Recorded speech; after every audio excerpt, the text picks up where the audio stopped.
Hoy en Te lo explico con manzanas vamos a hablar acerca de uno de los exámenes que más horror producen nuestros pacientes. Se llama electromiografía.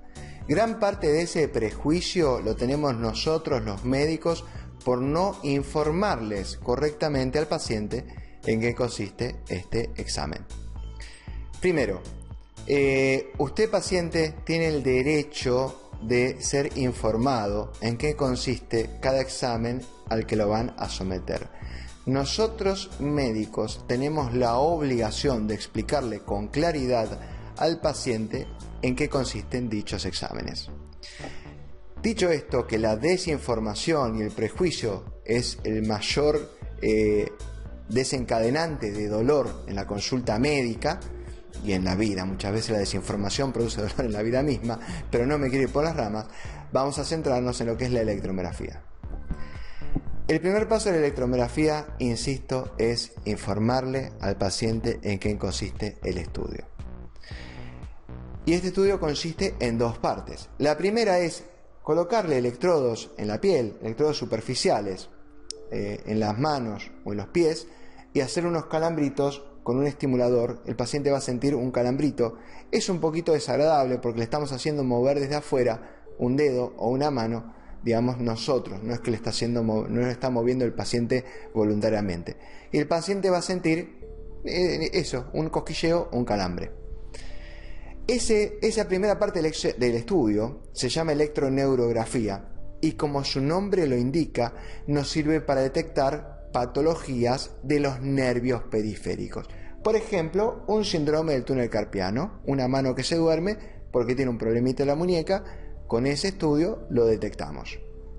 Por ejemplo, vieron que muchas veces uno se golpea el codo y siente ese calambrito en los dedos. Bueno, muchas veces ese calambrito, ese golpe que uno tiene en el codo y ese calambrito que se nos da en los dedos no se va o dura más de la cuenta, y con este estudio detectamos si ese golpe que pudo haber tenido en el codo puede haber dañado, por ejemplo, el nervio cubital. La segunda parte del examen se llama electromiografía propiamente dicha. Y esta parte del examen, en esta parte sí introducimos un pequeño electrodo del tamaño de un cabello, del tamaño de una aguja de acupuntura a través de la piel a determinado músculo. Con esta parte del examen lo que estamos viendo es la señal eléctrica del músculo, si el músculo está sano o si el músculo presenta alguna miopatía. Y también vemos de manera indirecta lo que ocurre en las raíces, por ejemplo, a nivel de la columna cervical o a nivel de la columna lumbar. Si hay alguna hernia, por ejemplo, que está presionando algún nervio periférico, ese nervio periférico manda un tipo de señal eléctrica, digamos, distorsionada, que nosotros la podemos detectar a través de la inserción de este pequeño electrodo. ¿Produce dolor? No produce dolor porque no estamos inyectando absolutamente nada. Y de hecho, en los pacientes pediátricos muchas veces quedan asombrados porque apenas lo ven entrar a los médicos a la sala, están asustados porque no saben lo que les vamos a hacer. Y bueno, la primera parte se ríen porque los pacientes pediátricos, los chiquitos, sienten cosquillas. Y la segunda parte, si es que llegan a ver el electrodo, lloran porque ya lo asocian con aguja.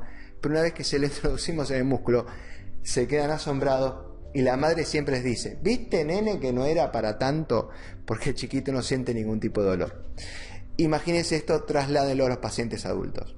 Son los prejuicios muchas veces, o el temor o la desinformación, lo que produce dolor.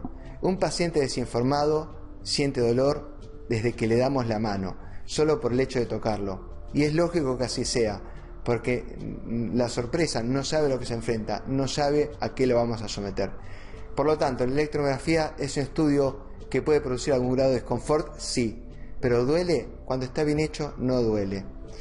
Cuando uno como médico regula la intensidad del estímulo para que no produzca disconfort, para obtener la respuesta que uno quiere obtener, pero no como para generar incomodidad al paciente. Cuando uno es delicado a la hora de introducir el electrodo, cuando uno le explica al paciente en qué consiste el estudio a cada momento de lo que le estamos haciendo, no debe producir dolor.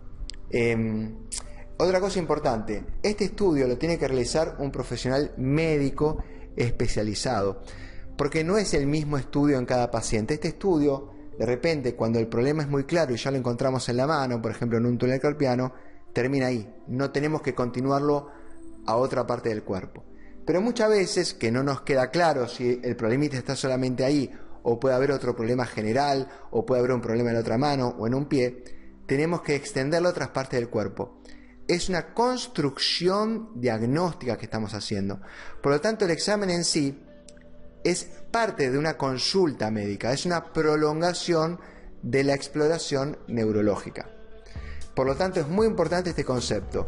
Cuando se van a hacer un estudio electromiográfico, no es un estudio estándar, no es un estudio de rutina, es una consulta médica en donde el médico va a ir determinando qué zona anatómica va a estudiar en base a la sintomatología que el paciente le manifieste o en base a la prescripción médica que otro colega haya realizado.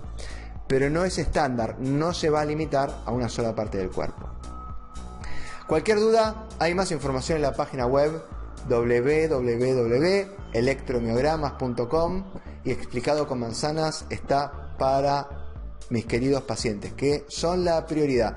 Nosotros médicos, si sos colega médico y estás viendo esto, nunca nos tenemos que olvidar que la prioridad es el paciente. Y el examen electromiográfico comienza por informarle en qué consiste este tipo de estudio.